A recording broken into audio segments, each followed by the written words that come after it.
आप सभी का स्वागत है। मुझे पूरी उम्मीद है आप पूरे स्वस्थ होंगे, खुश होंगे। इस मुश्किल घड़ी में आपको और आपका परिवार बिल्कुल सुरक्षित होंगे।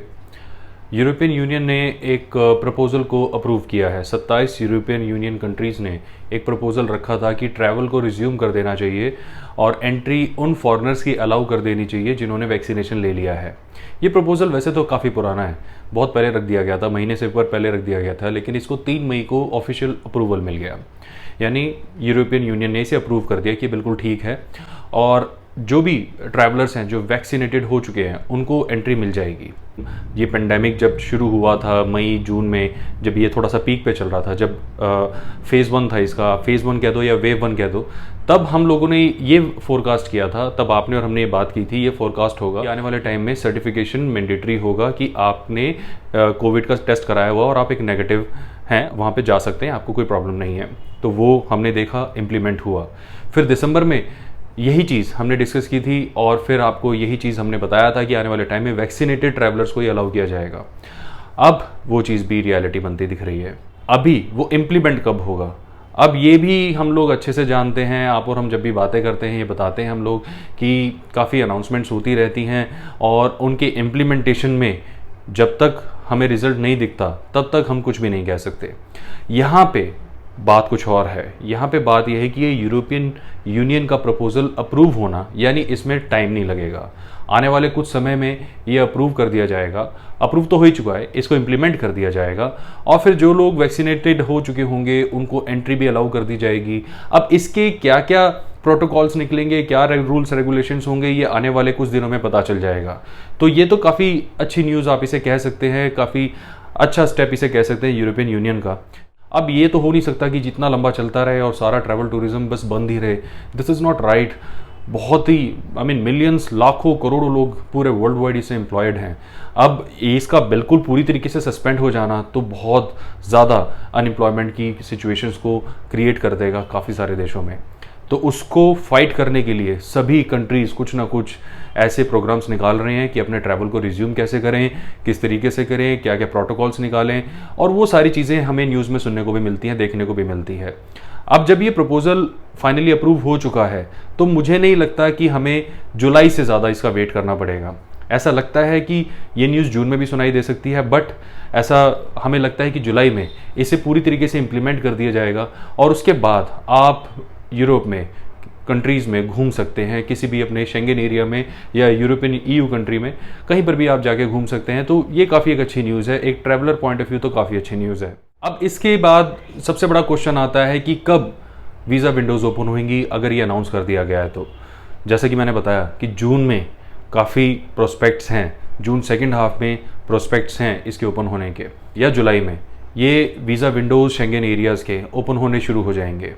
यानी आप चाहें तो उसके लिए प्रिपरेशन अपनी शुरू कर सकते हैं। ये थी ईयू की बात। अब क्या कनाडा और ऑस्ट्रेलिया, न्यूजीलैंड, ये देश भी इसको इम्प्लीमेंट करने वाले हैं? ऑस्ट्रेलिया की तरफ से भी ऐसी न्यूज़ आई थी कि वो भी ऐसे प्रपोजल को कभी भी इम्प्लीमेंट कर सकता है, अप्रूव कर सकता है और वहाँ पर भी ट्रैवल जो है वो रिज्यूम हो जाएगा। एक अगर हम अंदाजे की बात कहें, क्योंकि इसके पीछे कैलकुलेशन करनी बड़ी मुश्किल है, क्योंकि ऑस्ट्रेलिया, न्यूजीलैंड जैसे ऐसे देश होते हैं बड़े क्लोज होते हैं, क्योंकि ऑस्ट्रेलिया, न्यूजीलैंड, कनाडा, ये कंट्रीज़ जो होती हैं ऐसे पेंडेमिक में इनका ज़्यादातर ध्यान होता है कि पहले ये प्रॉब्लम चली जाए। वो हमने पिछले साल भी देखा, यूएस ने रिस्क लिया और यूएस ने ओपन भी किए बॉर्डर्स, वीज़ा भी दिए दुनिया को, वो आप भी जानते हैं। रशिया ने तो पहले से ही कर रखा था और अभी भी है, अभी भी अगर आप रशिया वीज़ा लगवाना चाहते हैं तो वो भी कर सकते हैं। उसके अलावा भी लास्ट वीडियो में हमने डिस्कस किया था कितने सारे ऐसे देश हैं, टर्की है, यूके है, यूक्रेन है, जहाँ पर आप अभी भी जा सकते हैं।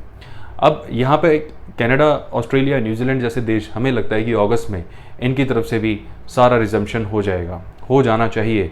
पूरी उम्मीदें हैं ऐसा हो जाना चाहिए, क्योंकि हमें कोई रीज़न नहीं लगता कि इससे आगे इसको खींचा जाएगा। अगर वेव दोबारा से ऐसे बहुत ही लीथल तरीके से फिर से अटैक कर दे तो अलग बात है, अदरवाइज़ ऐसा लगता है कि इसमें ज़्यादा समय नहीं है और जल्दी रिज्यूम हो जाएंगे। तो नेक्स्ट क्वेश्चन जो हम लोग काफ़ी नोटिस कर रहे थे वो ये था कि क्या यूके के लिए हमें confirm ticket, hotel vouchers, travel insurance ये सब कराने की ज़रूरत है? देखिए, ट्रैवल इंश्योरेंस एक अलग सिनेरियो है, वो हम हमेशा बोलते हैं वो करवाना चाहिए, उसमें आप ही का फ़ायदा है। वहाँ पर जाके कोई चीज़ मिस हो जाए, कुछ मिसहैप हो जाए तो उसका कवरेज आपको मिलता है जिसे आप क्लेम कर सकते हैं। और रही बात कंफर्म टिकट्स की, होटल वाउचर्स की, तो उसकी ऐसा कोई रिक्वायरमेंट नहीं है। मैं आपको बिल्कुल ये चीज़ बताना चाह रहा हूँ कि ऐसा कोई रिक्वायरमेंट नहीं है। कोई फ़्लाइट टिकट पहले से बुक करा के आप उसमें अपना पेस्ट करें, सच कोई रिक्वायरमेंट नहीं है। सिंपल सी आप अपनी फाइलिंग प्रिपेयर कराएं, अपने नेसेसरी डॉक्यूमेंट्स जो आप ऑलरेडी जानते हैं जैसे आपके employment proof, ITR, account statement, बस इनको अटेस्ट करें, दैट्स ऑल। फॉर्म्स को अच्छे से फिल करें, फॉर्म्स के ऊपर ही आपकी सारी डिटेल्स आ जाती हैं, आपने कब ट्रैवल करना है, कितने दिन के लिए जाना है। और हाँ, क्वारंटीन का आपको ध्यान रखना होगा कि वहाँ पे मैंडेटरी क्वारंटीन के लिए आपसे पूछा जाएगा, तो आप उसको डिनाई नहीं कर सकते, आपको वो एक्सेप्ट करना होगा। इसके अलावा जो अगला क्वेश्चन था जो हमारे पास आ रहा था कि इंडिया को रेड लिस्ट में से कब हटाया जाएगा, यानी जो भी रेड जोन कर दिया इंडिया को कि ये बहुत इस वक्त जो है आई ऑफ द स्टॉर्म है। आई ऑफ द स्टॉर्म होता है ना, जब तूफान आता है तो उसके बीच में पॉइंट होता है जहाँ से वो तूफान इमर्ज करता है, बनता है, उसे आई कहता है, आई ऑफ द स्टॉर्म। तो इंडिया इस वक्त आई ऑफ द स्टॉर्म है कोविड की सेकेंड वेव का, यानी काफ़ी ज़्यादा यहाँ पे नुकसान हो रहा है। तो इसमें थोड़ा सा समय तो लगेगा कि इंडिया को रेड जोन से हटाने में, बट हमारी ये कैलकुलेशन कहती है कि जैसे ही वैक्सीनेशन 30% के आसपास पहुँचता है, हमें इसमें भी अच्छे से रिजल्ट दिखने शुरू हो जाएंगे, और जो कि हमें लगता है कि बाई जून एंड तक हो जाना चाहिए और इंडिया को रेड जोन एरिया से हटा दिया जाएगा, और जुलाई ऑनवर्ड्स ये एक रेगुलर एरिया में काउंट होना शुरू हो जाएगा, या फिर उससे जो कम कैटेगरी का जो नुकसान वाली एरिया होते हैं उसमें उसे डाल दिया जाएगा। यानी बेसिकली फ्लाइट्स वगैरह, होटल्स वगैरह ये सब रिज्यूम होने शुरू हो जाएंगे। इसके अलावा नेक्स्ट क्वेश्चन हमारे पास जो था, हम जो नोटिस कर रहे थे वो ये था कि इंडिया के अंदर ट्रैवल कब रिज्यूम होएगा, यानी इंडिया के अंदर अगर आप अलग अलग एरिया में जाना चाहते हैं तो उसके लिए आपको क्या करना चाहिए। वो तो अभी भी रिज्यूम है, बट हर एक स्टेट्स के अपने अपने लॉज हैं, वो आपसे वैक्सीनेशन तो अभी ऐसा कोई इंडिया के अंदर तो रूल नहीं है कि विदाउट वैक्सीनेटेड ट्रैवलर्स को हम आने नहीं देंगे, बट सर्टिफिकेट तो काफ़ी सारे स्टेट्स ने पहले से ही मैंडेटरी कर दिया है। तो मैं आपको यही रिकमेंड करूंगा कि फ़िलहाल एज ऑफ नाउ अगर मई की बात करें या जून के आने वाले फर्स्ट वीक की बात करें तो इस वक्त तो ट्रैवल आप अवॉइड कीजिए। बाद में लेटर इन जून, जुलाई, अगस्त अगर आप ट्रैवल करते हैं तो उस केस में आप अपना सर्टिफिकेट जरूर मैंडेटरी जो करा हुआ है, वो सभी स्टेट्स ने करा हुआ है, मैक्सिमम स्टेट्स से कर ही रखा है, तो उसको जरूर लेकर जाएं। और अगर वैक्सीनेशन वाली भी उस टाइम तक लॉज ऐसे आ गए इंडिया के अंदर भी, इंट्रा ट्रैवल के अंदर भी, तो आप वैक्सीनेशन सर्टिफिकेट भी अपना कैरी करें, उसकी सॉफ्ट कॉपी भी कैरी करें, हार्ड कॉपी भी कैरी करें। ईमेल पे भी उसको रख सकते हैं, व्हाट्सएप में भी रख सकते हैं, कोई फोल्डर बना के फ़ोटो खींच के अच्छी सी स्कैन करके आप अपने मोबाइल में भी रख सकते हैं, जस्ट इन केस अगर ऐसी कोई इमरजेंसी हो जाए तो आप उसको दोबारा प्रिंट निकाल सकें। तो ये थे वो सारी डिटेल्स जो मैं आपको बताना चाह रहा था। इसके अलावा अगर ऐसे कोई क्वेश्चंस हैं जिनके आंसर्स आपको नहीं मिले हैं तो आप उसे पोस्ट कर सकते हैं, हम उस पर भी डिटेल्स लेकर आएंगे।